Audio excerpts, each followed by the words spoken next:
Synthetic applications of malonic ester. Malonic ester के संश्लेषणात्मक अनुप्रयोग। मेलोनिक एस्टर एक अत्यंत ही उपयोगी अभिक्रमक है जिसकी सहायता से कई प्रकार के अम्लों का संश्लेषण किया जा सकता है। पहला है मोनोवेटाइल एल्किल मेलोनिक अम्लों का संश्लेषण। इसमें हम लेंगे एथिल मेलोनिक अम्ल का संश्लेषण। इसमें हम मेलोनिक एस्टर के रिएक्शन सोडियम एथोक्साइड व एथिल आयोडाइड से करवाएंगे तो हमें एथिल मेलोनिक एस्टर मिलेगा, जिसके जल अपघटन से हमें एथिल मेलोनिक अम्ल की प्राप्ति होगी। सेकंड है डाई मेथिल मेलोनिक अम्ल। डाई एथिल मेलोनिक अम्ल के निर्माण करने के लिए मेलोनिक एस्टर का हम 2 बार एल्काइलेशन करवाएंगे। मोनो एल्किल मेलोनिक एस्टर में अभी भी एक अल्फा हाइड्रोजन परमाणु अम्लीय प्रकृति का है, अतः सोडियम एथोक्साइड जैसे प्रबल क्षार से मोनो एल्किल यौगिक इनोलेट आयन बनाएगा, जो एल्किल हैलाइड के साथ SN2 अभिक्रिया के द्वारा डाई एल्किल यौगिक में परिवर्तित हो जाएगा। मेलोनिक एस्टर का जब 2 बार मैथिलीकरण करवाएंगे तो डाई मेथिल मेलोनिक एस्टर बनेगा, जो जल अपघटित होकर डाई मेथिल मेलोनिक अम्ल बनाता है।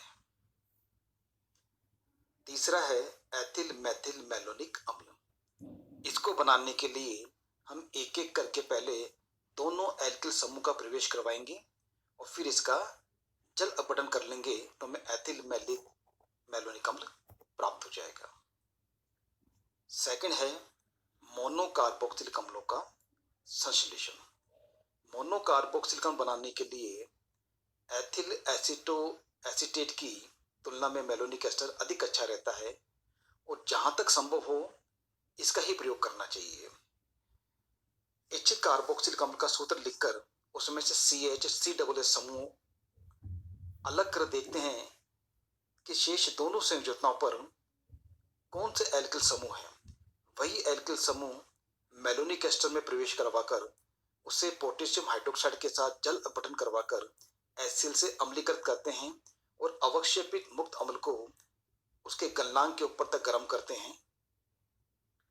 पहला है ब्यूटेनोइक अम्ल। ब्यूटेनोइक अम्ल में एक एथिल समूह की आवश्यकता है, अतः मेलोनिक एस्टर की रिएक्शन पहले सोडियम एथोक्साइड से करवाएंगे, फिर इसकी रिएक्शन एथिल आयोडाइड से करवाएंगे तो हमें एथिल मेलोनिक एस्टर मिलेगा, जिसके जल अपघटन से हमें एथिल मेलोनिक अम्ल प्राप्त होगा और उसकी कार्बोक्सिलीकरण के द्वारा हमें ब्यूटेनोइक अम्ल की प्राप्ति हो जाएगी।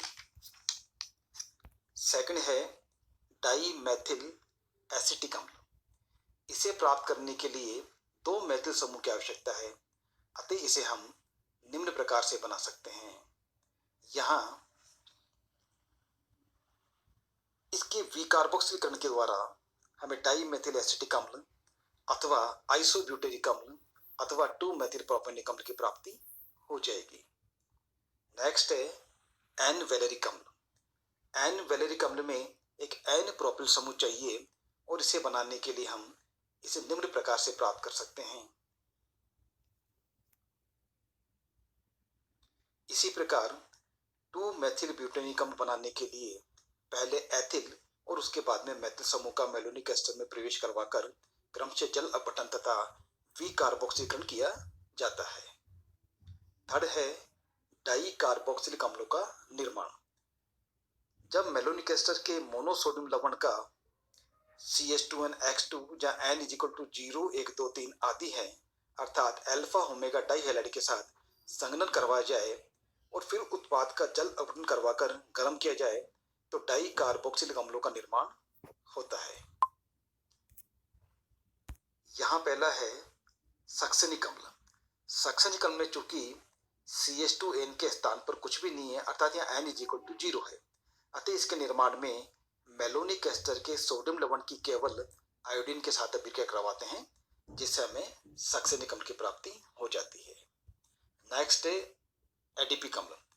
एडिपिक अम्ल में 2 CH2COO समूह के मध्य CH2CH2 समूह है, अतः मेलोनिक एस्टर के सोडियम लवण की XCH2CH2X अर्थात एथिलीन हैलाइड के साथ अभिक्रिया करवाते हैं, जिससे हमें एडीपी अम्ल की प्राप्ति होती है। मेलोनिक एस्टर से सक्सेनिक अम्ल प्राप्त करने की एक अन्य विधि भी है, जो इस प्रकार है। इसमें मेलोनिक एस्टर के सोडियम लवण की एथिल क्लोरोएसिटेट के साथ अभिक्रिया करवाएंगे और बने उत्पाद का जल अपघटन तथा वी कार्बोक्सिलीकरण के द्वारा हमें सक्सेनिक अम्ल की प्राप्ति हो जाएगी। नेक्स्ट है पॉलीकार्बोक्सिलिक अम्लों का निर्माण। मेलोनिक एस्टर के सक्रिय हाइड्रोजन परमाणुओं को जिस प्रकार सोडियम के द्वारा विस्थापित किया जा सकता है, उसी प्रकार ब्रोमीन द्वारा भी विस्थापित कर सकते हैं और इसी अभिक्रिया की सहायता से मेलोनिक एस्टर से पॉलीकार्बोक्सिलिक अम्लों का निर्माण किया जा सकता है, जो कि इस प्रकार है। यह हमें 3,4 डाइकार्बोक्सिलिक हेक्सेन 1,6 डाइओइक अम्ल की प्राप्ति होती है। नेक्स्ट है कीटोनिक अम्लों का संश्लेषण। एसिटो एसिटिक अम्ल बनाने के लिए मेलोनिक एस्टर के सोडियम लवण को एसिटल क्लोराइड के साथ गर्म करके बने उत्पाद का जब जल अपघटन करवाते हैं और फिर 150 से 200 डिग्री सेल्सियस गर्म करते हैं, तो हमें एसिटो एसिटिक अम्ल की प्राप्ति हो जाती है। नेक्स्ट है असंतृप्त अम्लों का संश्लेषण। जब मेलोनिक एस्टर का किसी कार्बोनिल यौगिक के साथ पिरिडीन की उपस्थिति में संघनन करवाया जाता है, तो कि असंतृप्त एस्टर बनता है, जिसके जल अपघटन से एक असंतृप्त द्विक्षारकीय अम्ल प्राप्त होता है। इसे 200 डिग्री सेल्सियस तक गर्म करेंगे तो एक अल्फा बीटा असंतृप्त अम्ल बनता है। इस अभिक्रिया को नोवेनोजेल अभिक्रिया कहते हैं और इससे हमें क्रोटोनिक अम्ल की प्राप्ति होती है। नेक्स्ट है एमिनो अम्लों का संश्लेषण। मेलोनिक एस्टर से एमिनो अम्ल प्राप्त करने के लिए सबसे पहले नाइट्रस अम्ल के साथ मेलोनिक एस्टर की अभिक्रिया करवाई जाती है और इस प्रकार बने ऑक्सीमिनो व्युत्पन्न का अपचयन करवाकर एसिटिलीकरण करवाते हैं, तो एसिटामिडो व्युत्पन्न प्राप्त होता है, जो जल अपघटन करवाकर गर्म करने से एमिनो अम्ल में परिवर्तित हो जाता है। नेक्स्ट है माइकेल कंडेंसेशन।